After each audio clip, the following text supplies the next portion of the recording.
Vamos a analizar en este video algunas propiedades de las funciones polinómicas que presentamos en el video anterior. Las funciones polinómicas se pueden pensar como sumas de monomios, entendiendo por monomio una función que es una potencia de x con exponente natural multiplicada por un número real. Vamos a ver en principio, analizar cómo son estas potencias cuando el exponente es par. Una de las características que tienen las funciones potencia de exponente par, como podemos ver en la gráfica, es, entre ellas está la función x al cuadrado, que su simetría respecto del eje de las ordenadas, respecto del eje y. ¿Cómo entendemos esta simetría? Y bueno, fíjense que si tomamos un punto A sobre la gráfica de esta función, su simétrico respecto del eje de las ordenadas también va a estar en esa gráfica, sin importar de cuál sea el n, siempre teniendo en cuenta de que estamos hablando de un n que es un número par, ¿sí? Siempre hablando de un exponente par.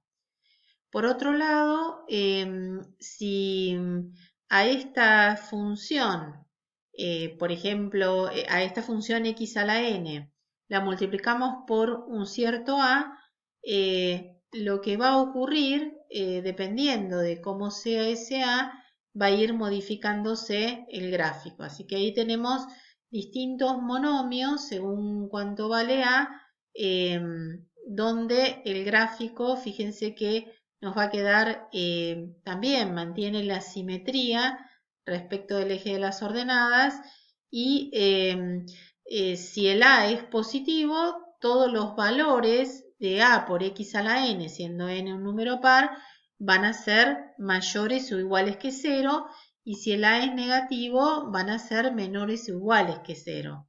Por otro lado, el único valor donde se anula va a ser en x igual a 0, ¿no? O sea que el único 0 que tienen estas funciones es x igual a 0. Vemos además que a medida que vamos agrandando el valor de a, aumentando el valor de a, estas curvas se van haciendo cada vez más cerradas y que por otro lado esos valores, a medida que los vamos acercando a 0, en el intervalo menos 1, 1, digamos, la curva se empieza a aplastar, ¿no?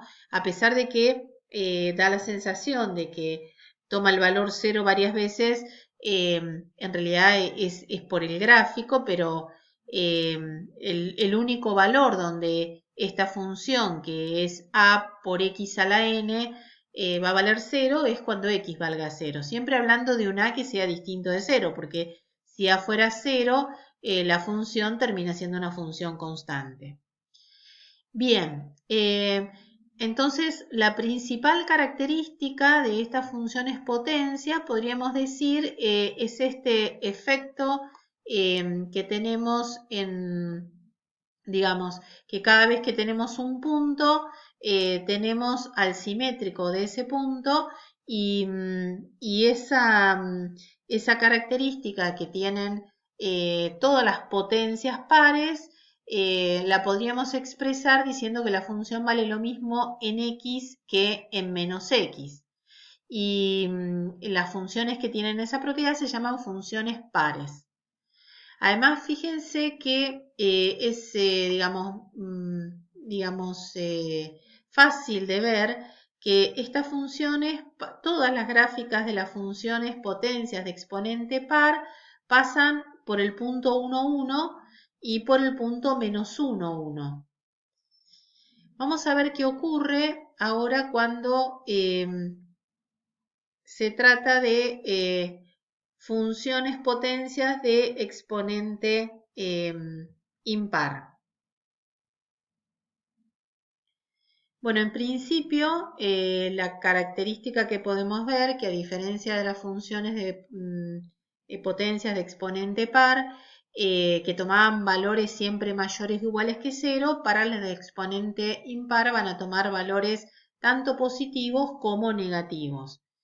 Y también vemos en la gráfica cierta simetría. Fíjense que si hay un punto en la gráfica, el simétrico de ese punto respecto del origen, ¿qué significa? Que si damos media vuelta, esta rama se va a quedar acá. Y entonces, digamos, si hacemos medio giro, este punto A se va a aplicar sobre A' y A' sobre A. O sea, ese gráfico es simétrico respecto al origen. Eso significa que si damos medio giro, en realidad no vamos a notar ningún cambio en el gráfico. Eso le ocurre a todas las funciones polinómicas de grado impar, ¿no? Esta característica de ser funciones justamente impares. ¿Qué significa? Que la función en menos x va a valer el opuesto de lo que valía en x. Una función que tiene esa característica es una función impar. Por otro lado, fíjense que también estas funciones se anulan solamente cuando x es 0, porque en el caso en que x, digamos, x a la n va a ser 0 solamente en el caso en que x es 0. Y por otro lado, cuando x sea positivo, x a la n va a ser un número positivo, pero cuando x sea negativo, como se trata de un exponente impar, un número negativo elevado a un exponente impar nos va a quedar negativo.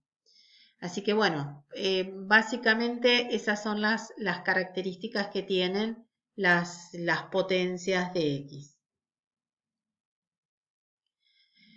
Vamos entonces a repasar estas características. Decimos que los monomios son funciones potencias de x multiplicados por algún número real eventualmente.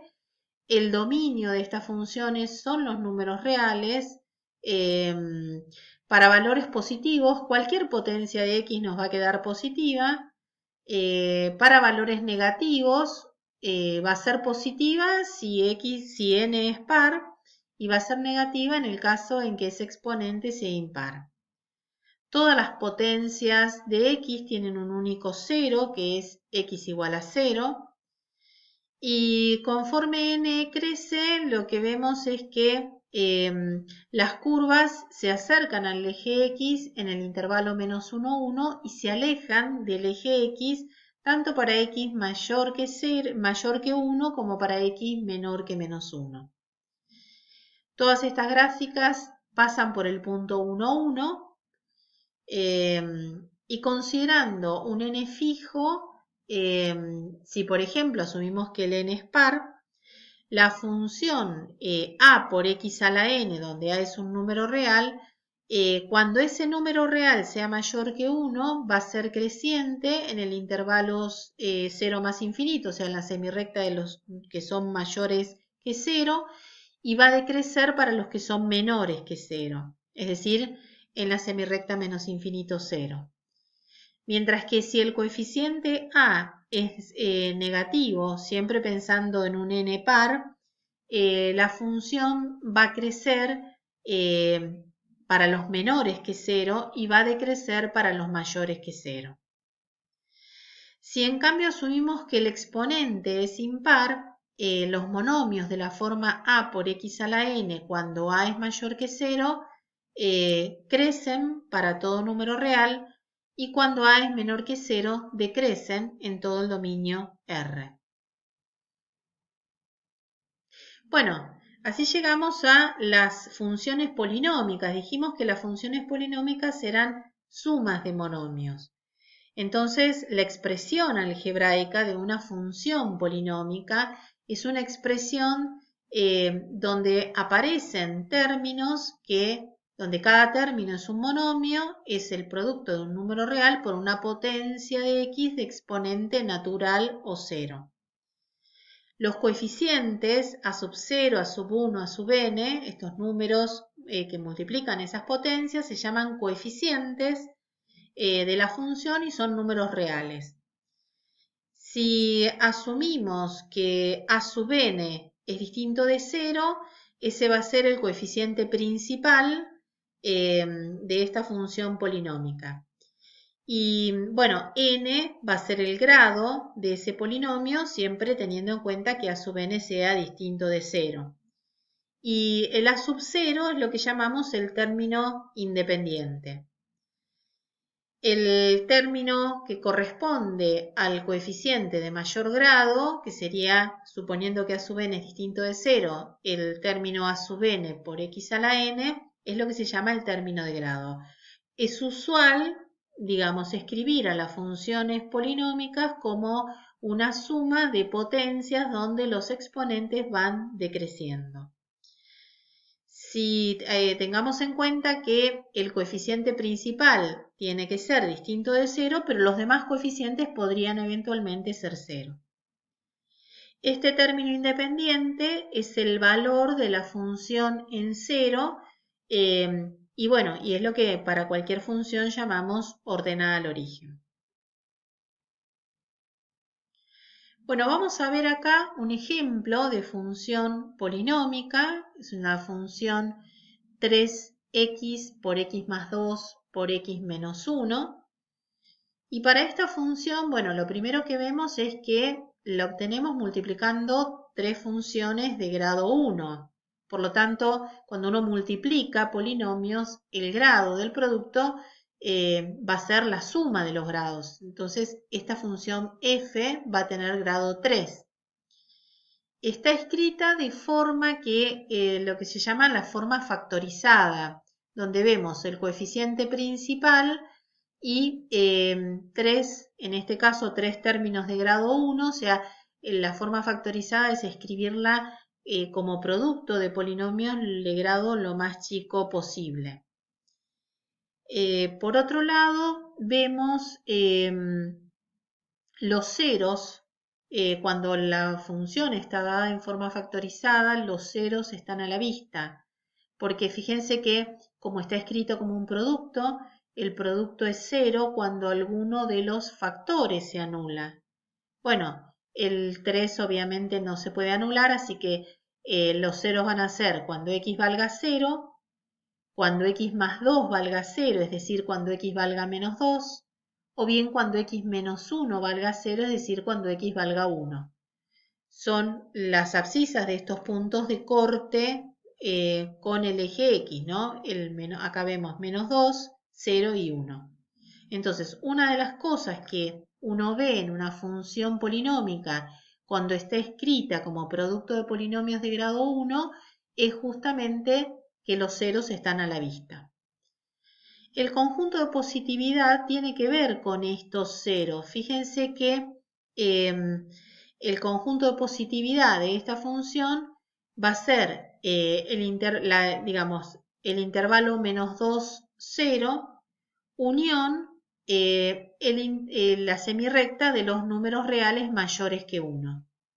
Entonces, ese conjunto de positividad lo vemos en la gráfica, viendo para qué valores de x. Siempre lo vamos a marcar sobre el eje de las abscisas, sobre el eje x, y nos vamos a fijar que el gráfico esté por encima de ese eje. Entonces eso ocurre acá en el intervalo menos 2, 0 y también para los mayores que 1.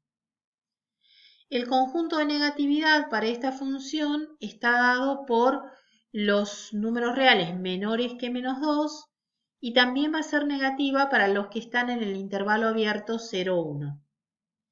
Por otro lado, vemos que esta función tiene un máximo local. Ese punto de máximo es el punto de abscisa A y ordenada f de A. No podemos determinar exactamente cuánto vale.